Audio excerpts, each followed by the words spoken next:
Welcome to Advancing Cyber, where we explore the critical cybersecurity issues shaping today's geopolitical and business landscapes.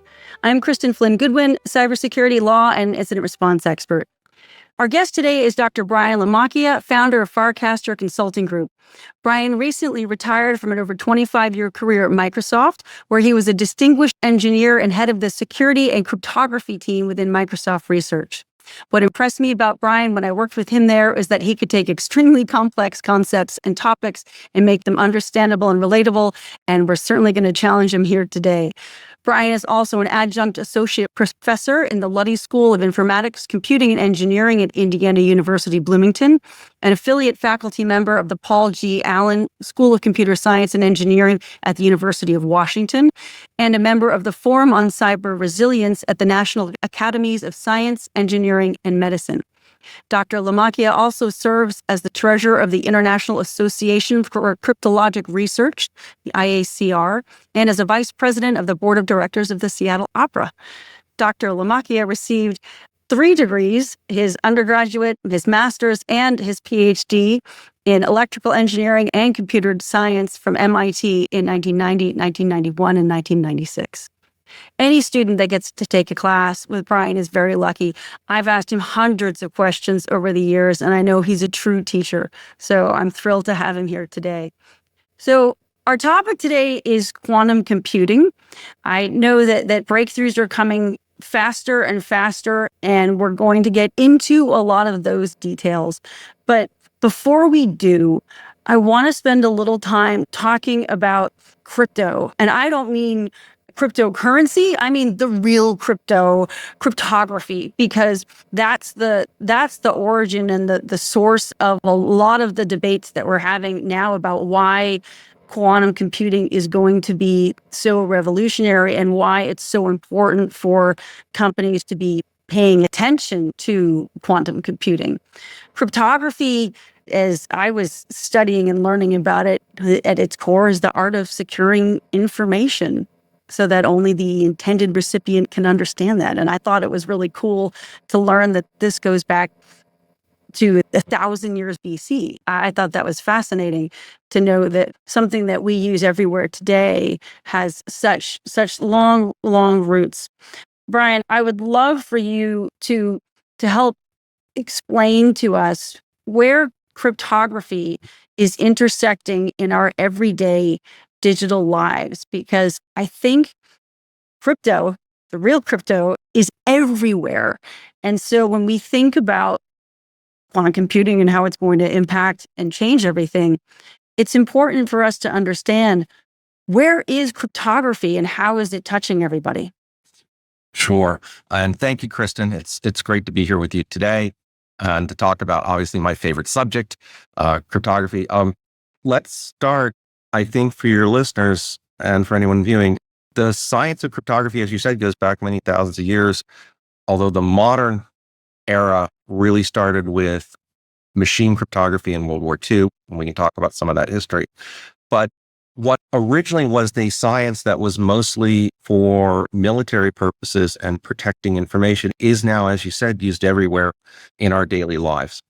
Every time you or I use our desktops or a laptop or a phone to talk to a remote server, a remote cloud, that's happening over a secure connection that is protected with mathematics, with cryptography. Making a purchase in a store, the credit card system uses cryptography to protect your credit card data and the purchase. Every tap to pay, that's happening, a little bit of math that's happening under the covers. Electronic tolling, when your car drives down the road and it reads your transponder on the 520 bridge to charge you a toll. All of that is happening with cryptography. When you download, or when your system automatically downloads automatic updates, because everybody should be on automatic updates for security purposes, those updates are digitally signed by the publisher, and that protects the integrity, and that's another form of cryptography. We use cryptography for encryption, for confidentiality. We use it for integrity protection to make sure that information hasn't been tampered with in transit. And we use it for authentication purposes to digitally sign things. And that happens in all sorts of operations. I used to joke back at Microsoft that for all of the revenue that the company generates, almost all of it is protected ultimately by cryptography. And if you didn't have working cryptography, you couldn't charge people for things online and actually generate revenue. And that's true for pretty much every online business. And every time you're interacting over the internet, are sending secure messages to other parties or engaging in a signal chat, for example, if you might want to do that, you're using cryptography all over the place. And it should be seamless. And if we are doing our job right as cryptographers and as cryptographic engineers, you should not be noticing all of the math that's happening under the covers to keep you safe. That's the goal. Wow. So it is itself its own sort of quiet critical infrastructure. It absolutely is. And it is critical infrastructure. When you go to an ATM and withdraw cash, the ATM is securely communicating using cryptography back to your bank. When you make airline reservations, and what's keeping air traffic in the air, right? All of those critical infrastructure communications, whether it's cell or whether it's first responders using encrypted radio frequencies or, radio hardware, or, protecting the physical assets of the country, all of that ultimately is using cryptography to protect the communications. Everything that happens with satellites, right? All of those channels have to be either you're broadcasting and you don't care if other people read what you're sending, or you're encrypting it because you do, in which case you're using, some form of cryptography to protect the information. So cool. I mean, for all of us that talk about how we don't like math and math is hard, I mean, math is the center of this universe. Like, it doesn't work without it. That's really neat. That is. I mean, it used to be there. If you go back to the historical systems, it was really the breakthrough in having machine computation that really turned the encryption algorithms that we use into mathematical transforms on messages. And really, there's a lot of underlying math and a lot of study of it. But at the end of the day, we are dependent upon a couple of really hard math problems for protecting and building crypto systems. And that's how it all works. So talk a little bit about those math systems, because I would imagine that some of them are more fragile than others. I wouldn't want a math system that I built to be anywhere near, and I wouldn't walk across that bridge. So how is it that your community is deciding which standards win, and how you're developing those standards that have gotten us to where we are today and are evolving us to where we're going from a cryptographic standpoint? Sure. And that, let me start by first giving a little bit of a structure about there's sort of two basic types of cryptography that we use jointly every time. And let me ground it. Let's say that if you and I wanted to establish a secure communication channel, there is a bucket of algorithms that are known as symmetric cryptography, and then there's some known as public key cryptography. They are both built on standards, and the US government, through an agency known as the National Institute of Standards and Technology, basically leads in a lot of that standard setting. But let me talk a little bit about the differences between those two, just to give us a bit of a level set. And I'll try to keep this kind of high level and not go into the weeds too much. If you and I, if we know each other and we can meet in person and we want to establish a secure channel for talking later, we can meet in person and we can exchange some secret material, some cryptographic key material. And then you and I can use that same key material to protect, using an encryption algorithm, to protect some information we want to exchange later. And that's called symmetric cryptography because you and I have the same secret information. And in cryptography, we talk about the key being the secret that's at the core of protecting the information. The idea is that when I encrypt, anyone with corresponding secret information should be able to decrypt, but someone who is eavesdropping, who doesn't have that secret information, should only see what looks like random noise, and they should not be able to decrypt. So in a symmetric setting, which is the classical going back thousands of years, and if you watch, any of the various movies about the breaking the Enigma machine in World War II, that was a symmetric cipher. That was the Enigma machines implemented a type of symmetric cryptography where the sender and the receiver had the same key. In 1976 and in 1978, in two papers, first a paper called New Directions in Cryptography by Whit Diffie and Marty Hellman, and then a follow-on paper by Ron Rivest, Adi Shamir, and Len Edelman on something called the RSA algorithm. They introduced the concept of public key cryptography. Public key cryptography differs in that you and I don't actually have to have met in person ahead of time to exchange secret information, but we can still establish a secure channel. And that's due to the wonders of the mathematical properties of certain hard number theory problems. And this is an area where a very pure form of mathematics, number theory, has a real world impact on us every single day. In public key cryptography, you and I each have a pair of keys. They're mathematically related, and one of them is called public half and one of them is called the private half. The public half, you can shout to the world. I can put it up into, back when we had yellow pages, we used to say, or white pages, directories, we used to say, you can publish it in the white pages, but I can send you my public key. And you can use that public key to encrypt information to me that only I can decrypt. And if you encrypt with my public key, you can't decrypt it on your end.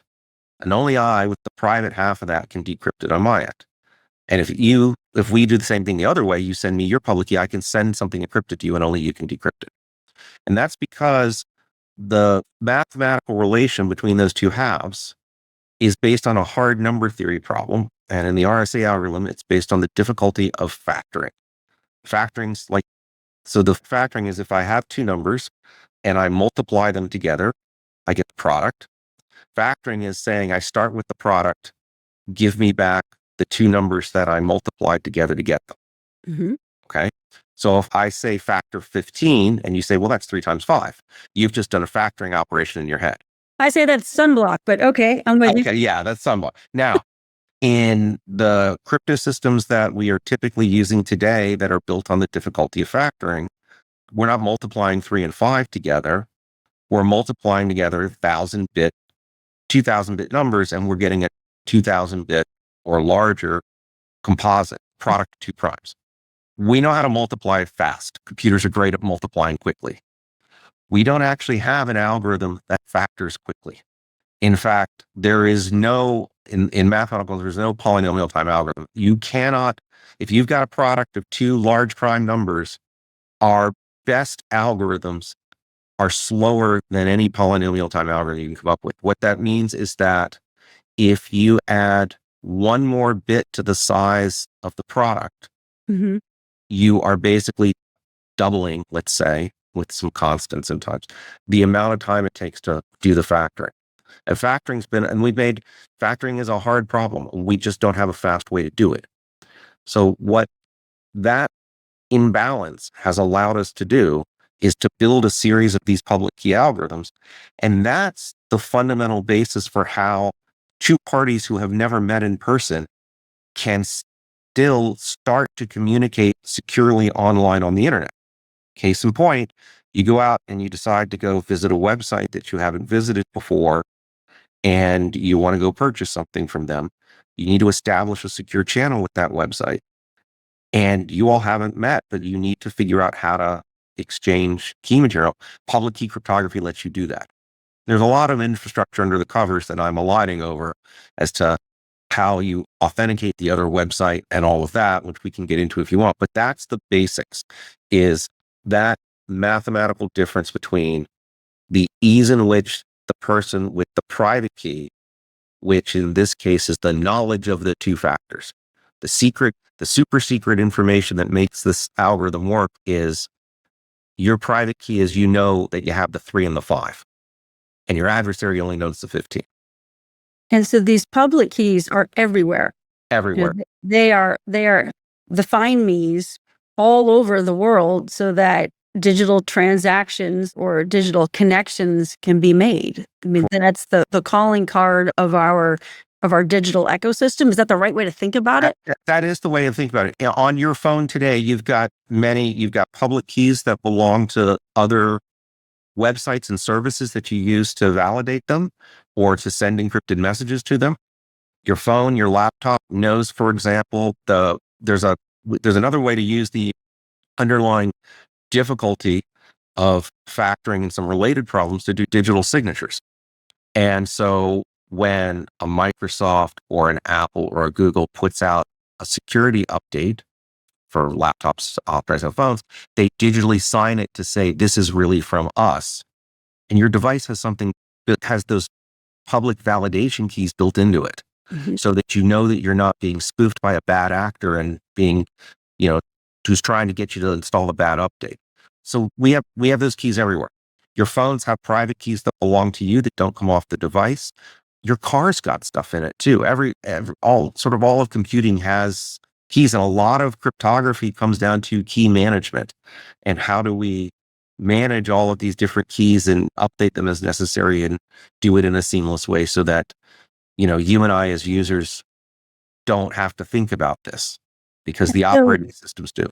So our society works, our digital lives work because we have trust in our encryption algorithms to be stable and to be able to keep our information confidential.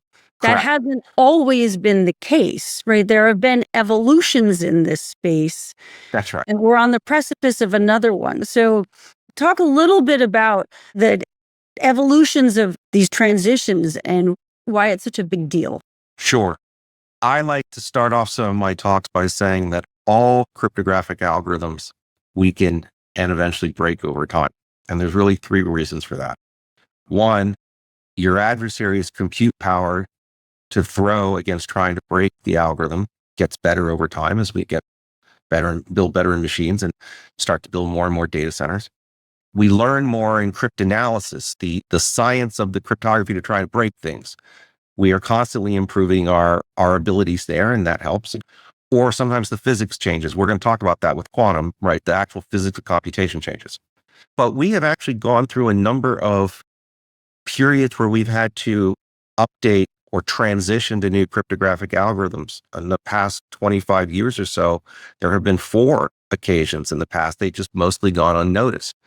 Our standards in this space mostly come from government standards, and in particular, NIST at the US government has been the gold standard in running international competitions to solicit candidate algorithms and choose something. And their history in this goes all the way back to the very first algorithm that they standardized called the Data Encryption Standard, DES, which they standardized in the 70s because they were told by Congress as part of a plan to basically build up the country's computing infrastructure that they needed something that could be used.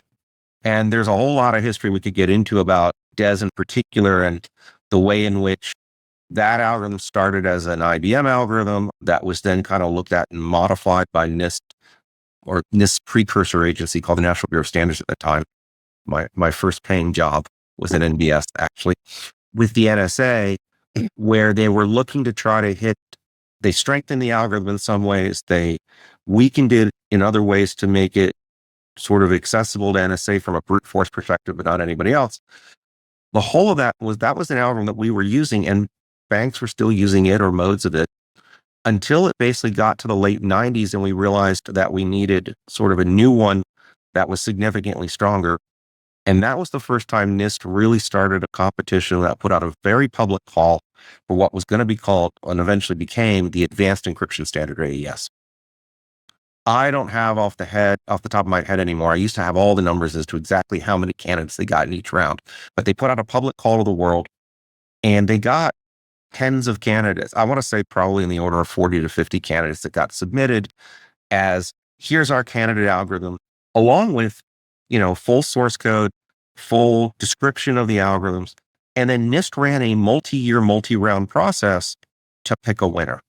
And that winner was an algorithm called Brian, which then became AES. And that was it. That's on the symmetric side. Mm-hmm. They also then ran a similar process when we needed a new cryptographic hash function, which is another type of function we use in conjunction with all of these. Hash function simply takes a large amount of data and makes a small digest of it. That's, in our most cases, like 256 bits. And so you could imagine taking, an entire movie and hashing it down to this 256-bit value. And the thing about cryptographic hash functions that's really neat is if you change any single bit in the input, however many gigabytes of data that is, that in a proper cryptographic hash function has a 50-50 chance of flipping every single bit in the output. So cryptographic hash functions are functions where if I give you the output value, it's impossible for you to figure out a pre-image, a message that hashes to that. Yeah. Or if I give you a message in the hash value, you shouldn't be able to find a second message that also hashes. And they're used in the way in digital signatures and certificates all over the place as integrity mechanisms. So NIST and that's what people see sometimes when you see those blocks of numbers. Folks may have seen those that show up sometimes and wonder what's this wall of. That's right. Sometimes you're shown a hash value. Some of our older UI was like, hi, we're going to go install this root certificate, which is a trusted certificate public key value. And here's the hash and tell me if this hash is good. It was not a user-friendly experience. I'll just leave it at that. But it was a lot of numbers. Or verification numbers that you'll see come up. Sometimes you see blocks of keys.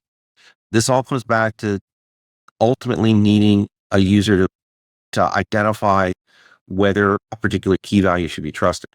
So NIST ran a competition for our new hash function that gave us something called Secure Hash Algorithm 3, SHA-3. The names of all the candidate algorithms are often cute and funny and have a theme to them. And then when they get standardized, they kind of lose the cute, funny names. So sometimes we use the cute names to refer to them as opposed to the formal standards names. But our big number theory algorithms, the RSA algorithm, Diffie-Hellman, the digital signature algorithm, and elliptic curve variants of those, and I won't get into the math on any of that, but they're all basically operate the same way, and they all depend upon these hard number theory problems, which if we ever thought that we were reaching a point that an adversary had enough compute power to go factor of those size, we would simply tweak and increase the bit size. A case in point, when we started using the RSA algorithm, we thought 1024-bit public keys were sufficient. And over time, by the time I think I got into the late 90s, early 2000s, we in industry got queasy because it seemed like adversaries were getting more and more compute power. And based on what we knew about the best factoring algorithms, 1024-bit seemed to be, on the edge of achievable. There were one or two challenge numbers at that time that had special form that we were able to break as part of large competitions. There are challenges every so often put out with like small monetary prizes that got captured. But industry actually led on that and said, we need to really up and we need to go from 1024 to 2048 and basically take the chance of factoring out of it. And the governments ended up following on that. And that led to a mostly seamless transition where people didn't notice under the covers that your web browsers and your web servers and your phones and everything were silently upgrading to larger keys. And when did that happen, Brian? I want to say that was sort of roughly in the early 2000s, depending on when things happened. There was a move. I want to say that we did it late 90s, early 2000s in Microsoft when we updated our crypto SDL, our crypto portion of the secure development lifecycle. It was also led by other people who participate in that entire public key infrastructure in the space, the companies that built that. Eventually, NIST and NSA, and they split their ownership between the NSA sort of owns the national security services in the United States and the standards for that, NIST, the civilian side. They eventually upgraded their recommendations too. But I would say that was a case where industry actually led in we think we got to kind of update first. It had a cost, right? The key sizes were larger. And so that meant we were going to use more storage and that we were going to, take a little bit longer to do. There then was a second transition that happened starting in 2005. And that when NSA started, where NSA basically came out and said that they were going to, for the first time, specify a collection of standard algorithms at particular sizes for use in the government for unclassified and up to top secret work that they wanted in commercial software that everybody use. And they wanted to move from the RSA algorithm to elliptic curve, which was a little bit more difficult on the math, but actually was faster once you implemented it and used smaller key sizes for the same security levels. So NSA came out with this announcement of what they called Suite B. And I will say I got no small number of comments where my team members started referring to me as Suite B, but not SUITE, but SWEET. They changed my name badge on my office. Okay. I was Suite B all of a sudden. And NSA's goal with that was to say, hey, look, we think the industry should transition this way. And we want to start seeing commercial products move to elliptic curve. It's smaller, it's faster. It is harder to implement because the math is more complex. Mm-hmm. Okay. And that started a transition that also happened under the covers where some products went to move to elliptic curve or to do, especially for web browsers, started doing elliptic curve for the public key operations because it meant that you could start talking to your web server faster. The setup time and the speed with which you saw the first secure page presented came down because you could do the handshake faster. And it didn't create a lot of software rewrite problems because the keys shrunk. So you didn't have to worry about if you still had space for bigger keys because the keys were actually smaller. So you went back down to 1048?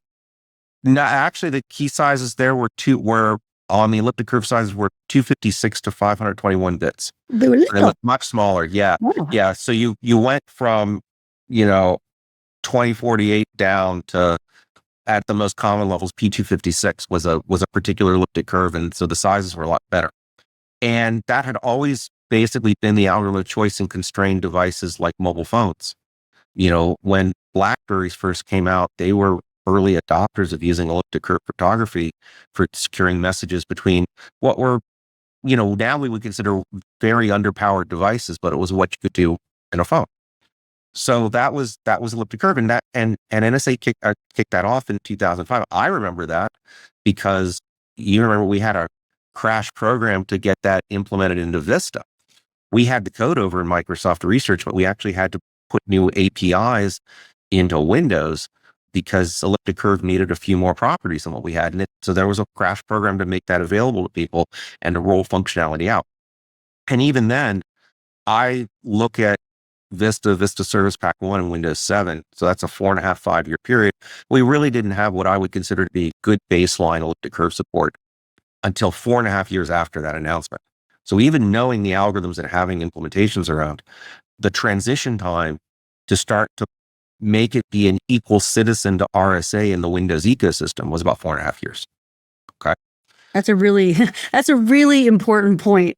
It's an important point. We'll come back to that. We're going to come back to that because looking at how long it has taken us in the past to transition from one hash function to another, because we had to go from MD5 to SHA-1, then we had to go from SHA-1 to SHA-2. We had to increase the key size on RSA from 1024 to 2048, and then we had to move from RSA to elliptic curve.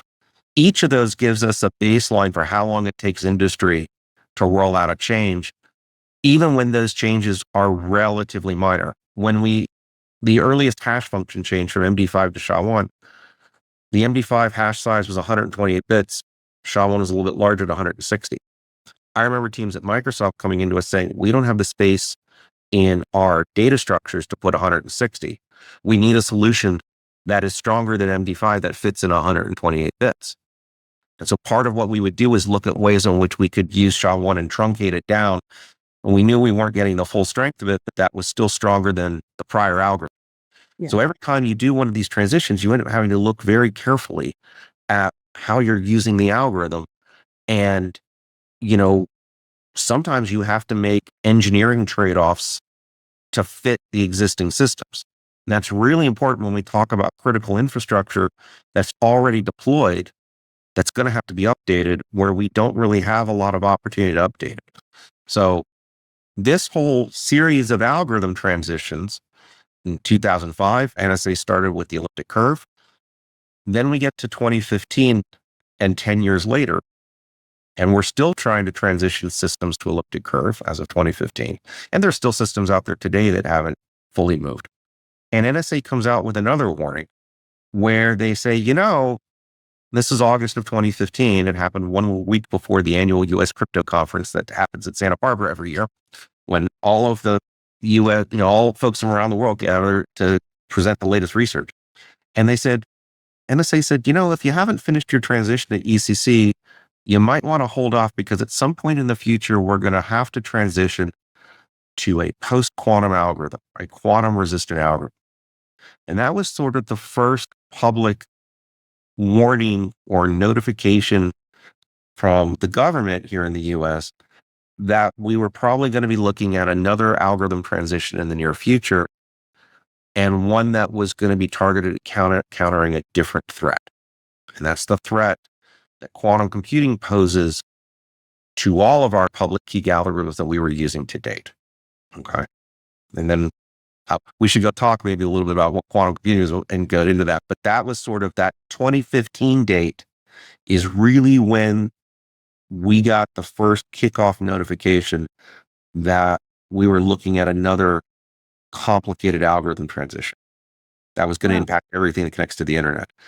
When you think about the difference between our homes and our, what people like to call their digital estates, from 2000 to 2015, and now we're 10 years later, and, we have smart devices in our home, we have smart light switches and water sensors and all sorts of things, all of which need cryptography, and they're small devices, and they're all going to have to be updated, right? When you think about the number of devices that you interact with on a regular basis that have to be updated, if there's an algorithm transition, it's a lot more today than it was 10 or 20 years ago.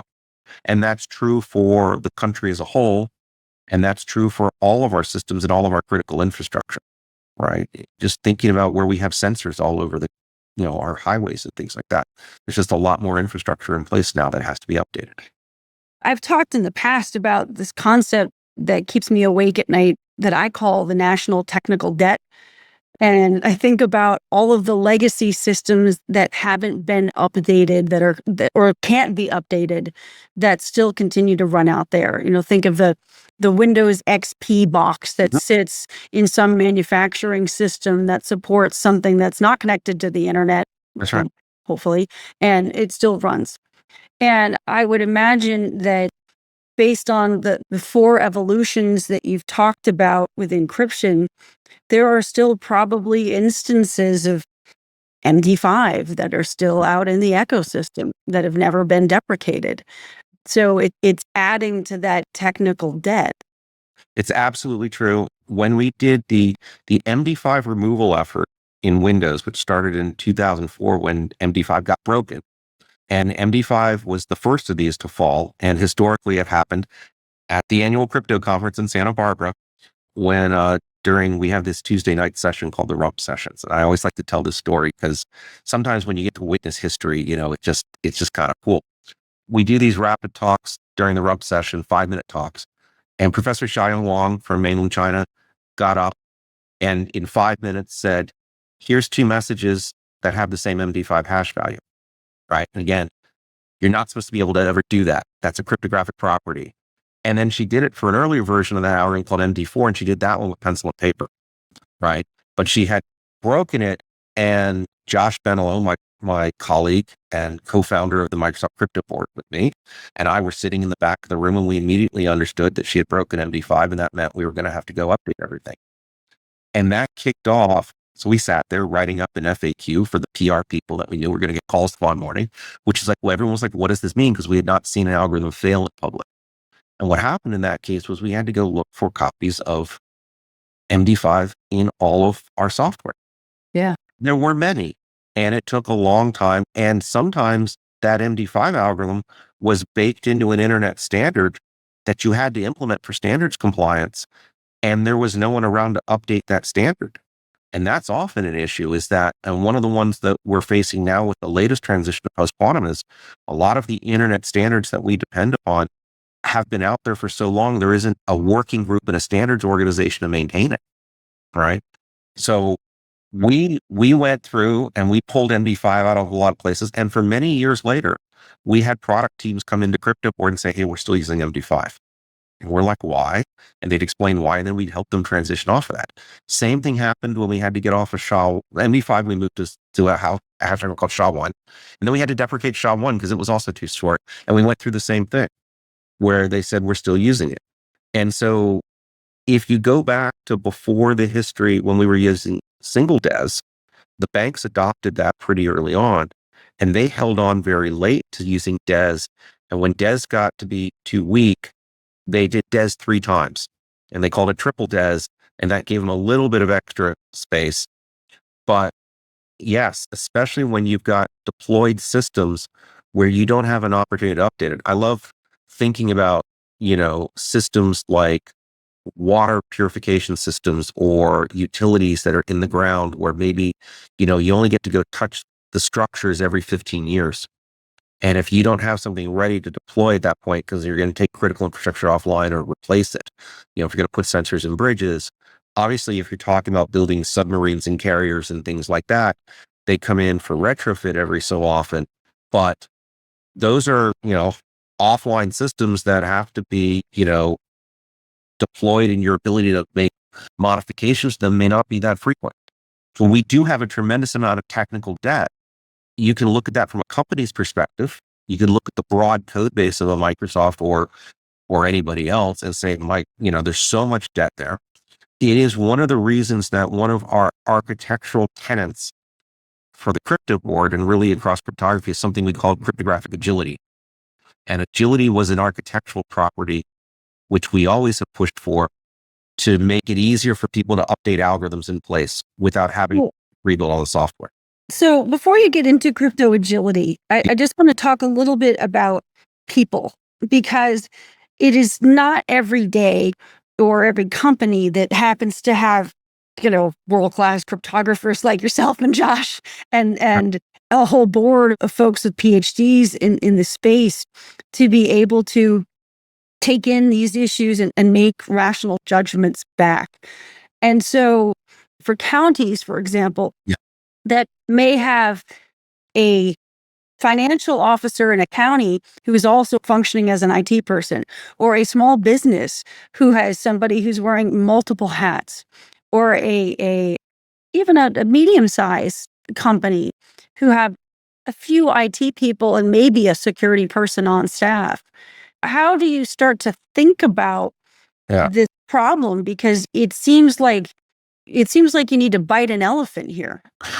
It certainly seems like that to those of us trying to plan out the transitions. The good news is that the folks who build the platforms, the operating systems, the browsers, the software that those IT departments are dependent upon, that's pretty much where the work's going to land. The big thing that we tell people who are trying to plan out or even learn about an algorithm transition, right, is they need to understand they need an inventory. So we tell everybody, and there's actual guidance from the government that after NIST ran their competition for the new post-quantum algorithms, they started up a project at something called the National Cybersecurity Center of Excellence, NCCOE, joint between them and the Department of Homeland Security, on giving practical guidance to companies and practitioners and IT departments in state and local government and things like that on how to think about planning for the transition. And what it really comes down to is you need to know what it is you're using in the way of cryptography in your critical systems, and who owns the updates for that. So if we're taking a local county around us here that's got a bunch of IT systems, it's not that they themselves are going to have to do the work to, say, deploy new algorithms, but they need to know who the manufacturers are, who built the systems, what algorithms they're using. You can get that generally from, spec sheets and things like that, and who's responsible for updating it. So if your emergency management systems for, say, King County, Washington, where I'm located, they need to know which systems are using cryptography, who they buy that from, and they need to think about that in procurements. So one of the biggest things that you can do is you can start to forward plan and say, hey, look, we know that a transition's coming. If we're going to buy new equipment, let's not add technical debt to our pile of technical debt we already have. Acquire things that have the new standards built into them or have a defined roadmap from the manufacturer as to how that update's going to happen. Okay. So before we transition into quantum computing more specifically, let's talk about the post-quantum encryption standards. Yes. As I understand it, you talked about how the NSA had sort of waved its hands in 2015 to talk about this coming problem. As I understand it, those standards themselves are only about 3 years old now. So it took some time for the standards. I'm assuming, you're the cryptographer, so I won't sort of foreshadow the story, but I'm guessing there was another competition. There absolutely was, and I was part of it. So let me wind the You clock. win? We did not win. We did not win there. We made it to the 4th round. We got very close, but it looks like, and we'll talk about the difference between the US standard and there's an international standard that's being finalized right now. And it looks like one of our algorithms is going to be in the international one, along with the one that NIST picked. And we can talk about that. So we may win still in an international standard. Sweet Bee's got our back. I love it. Sweet Bee may be back, and we have an algorithm which we call Frodo, because we got rid of the ring lattice structure. So there's a mathematical joke in there. As I said, we like cutesy names. The algorithms that NIST selected used different crystals. They were part of a crystal structure, and they used crystals from science fiction. So the encryption algorithm is known as Kyber because Kyber crystals are used in lightsabers in Star Wars. And the signature algorithm is dilithium because dilithium crystals power your warp drives in Star Trek. So that there's always a theme. Okay.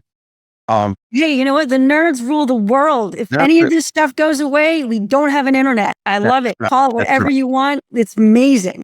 So let's turn the clock back to 2015. And actually, like at Microsoft, I started our project on post-quantum in early 2015, basically due to some private guidance and some projections we were making. We'd even done some of our research, done a little bit of work in 2014, but we sort of saw this coming even before NIST publicly raised the flag. And we started thinking about the need of, we're going to need a new algorithm. And that means that NIST is going to have to run a competition. NSA comes out in August of 2015, says, we believe there's going to be a transition. And that caused NIST to start the process of planning a competition.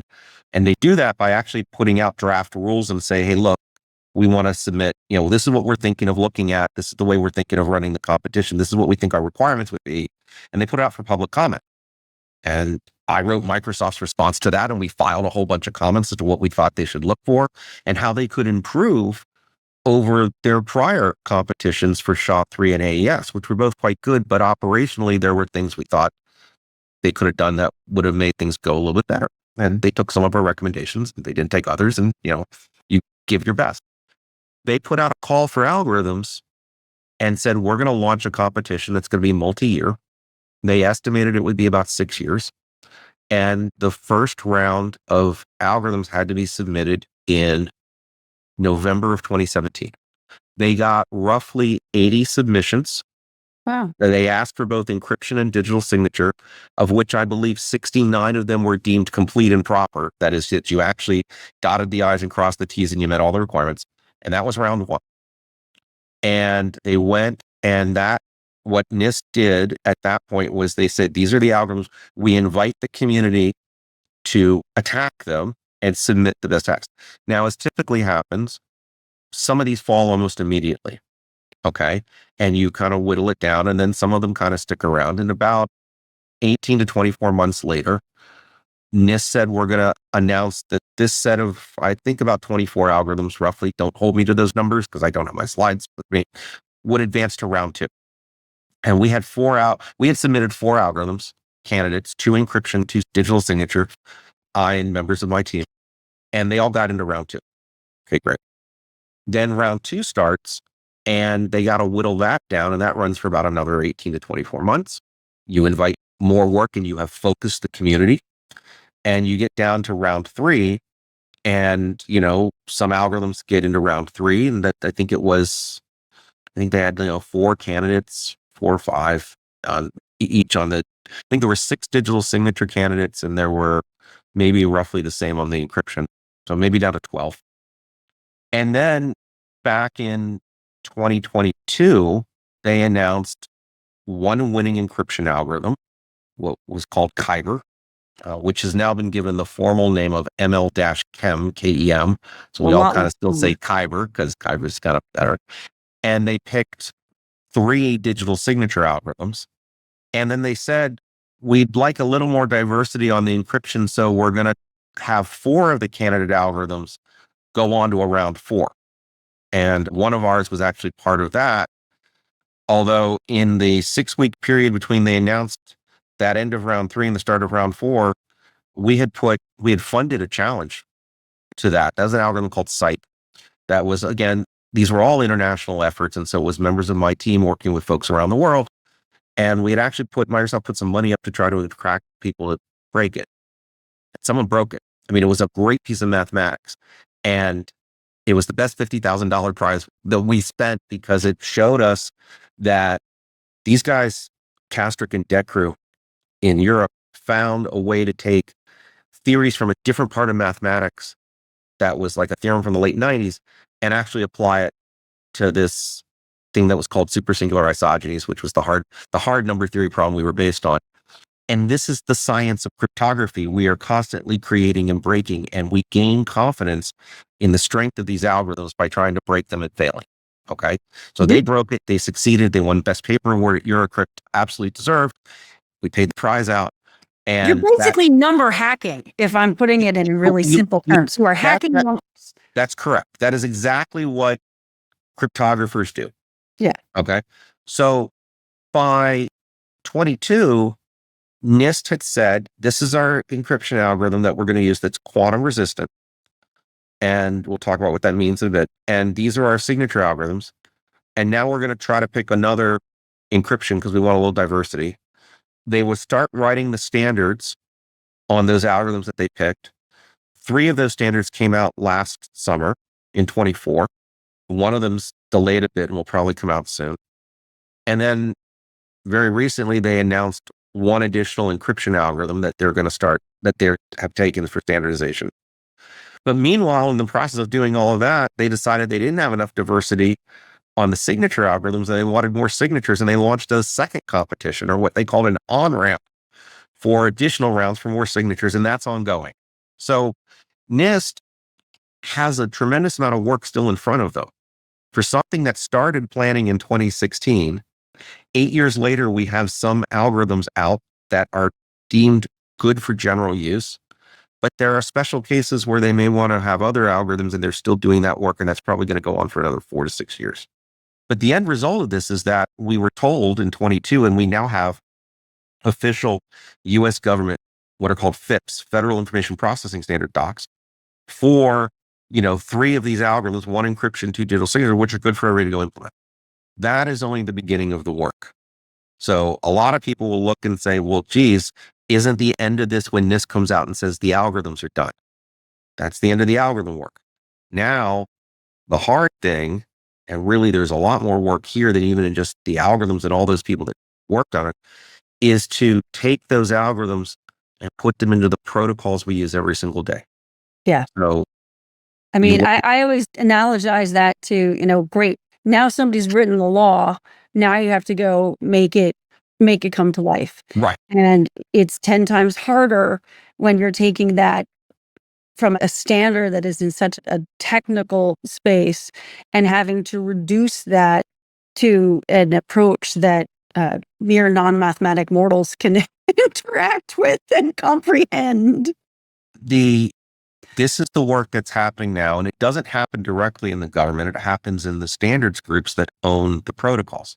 So let's take the most common protocol that we use for security today. It's called TLS, Transport Layer Security. Every time you go to an HTTPS URL on the internet and you're browsing, you're running TLS. TLS standard is maintained by the IETF, the Internet Engineering Task Force. They have a whole working group on it.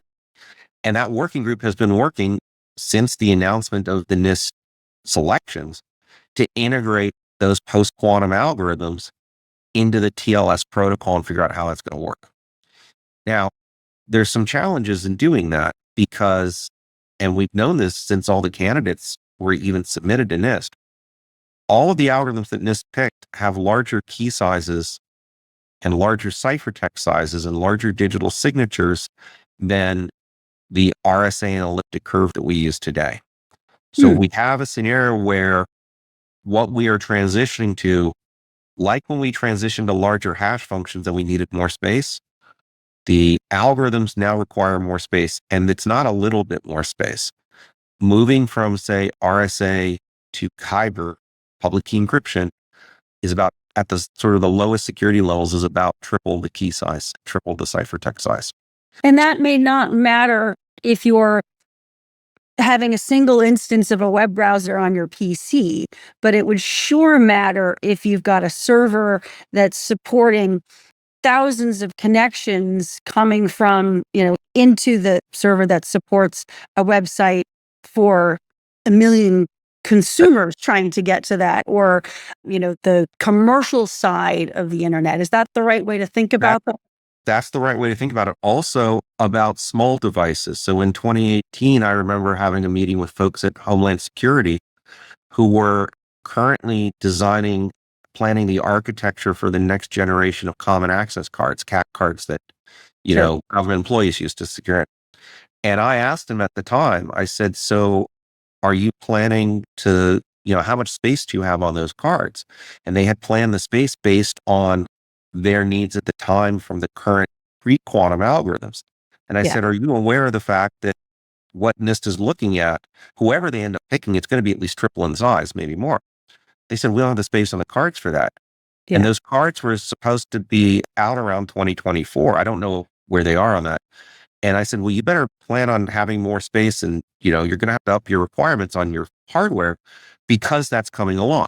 And you're right, a single web browser may not be a lot, but if you're terminating millions of connections on a web server and you need more space, or IoT devices, right, that have it. And remember, your television is probably connected to the internet now, and it's running, I don't necessarily allow my television to connect to the internet, but if you do, a lot of people do, or you're streaming content over it, you have a little piece of hardware that's, a streaming box, it's running public key cryptography inside that to go get content, and it needs to get updated too.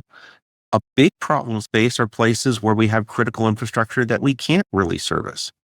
It's not like we can go replace the satellites by going up and easily visiting the satellites and putting new cryptographic hardware in to speed things up.